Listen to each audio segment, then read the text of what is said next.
بسم الله الرحمن الرحيم. طوضي الواحد كسر دواتها برنامج كان حكمة waxaynu ka soo xigan doonaa buugga 707 xikmadood oo qoray Cabdirasaaq Xasan. waxaan idin la socodsiinayaa aniga waa Bakar Dhakhtar.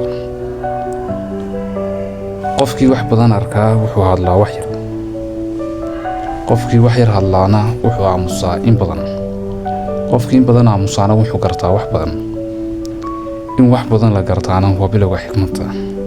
ka digtoonow murugada, cadhada iyo quusta, maxaa yeelay waa kuwa ka daran cadowgaaga. qofkii ku siiyey kalluun shilan wuxuu ku qiidiyey maalinkaas,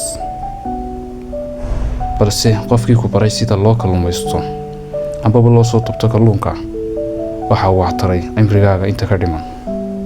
qofkii raadiya saaxiib ceeb la'aan ah waxa uu noolaadaa isagoo keli ah. midkii raadiya xaas ceeb la'aan ahna waxa uu noolaadaa isagoo doob ah. midkii raadiya qaraabo dhib la'aan ah waxa uu noolaadaa isagoo qaraabo gees ah. hamurgin haddii ay dunidu ciriiri kugu noqoto waxaa laga yaabaa in Rabbi ku jeclaaday oo uu Rabbi jeclaaday inuu maqlo codkaaga adigoo isaga baryaya. maxay taraysaa waxbarashadu haddiiba aad waddada ku tuurayso qashin kadibna uu ka ururinayo qof aan waxba baranin? ha u abuurin ubax qof aanan waraabin doonin. waxaan nahay bulsho rabta inay noolaadaan sida reer galbeedka, haddana raba inay u dhintaan sidii saxaabadii.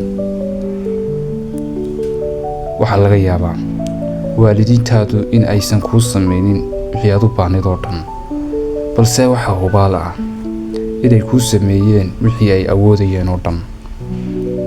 ha xastin qofka aad og tahay inuu leeyahay xusuusta fog, maxaa yeelay ma hilmaami doono xusuusta dhaawiciisa. insaanku laba sababood ayuu isku beddelaa: marka uu helo wixii uu doonayay wax ka badan, iyo marka uu xanuunsado in ka badan intii uu mudnaa. ninna nin looma caayo, dumarna dumar looma ammaano. intaas ayuu ku eegyahay barnaamijkeenu. tan iyo kulanti dambe oo habboon.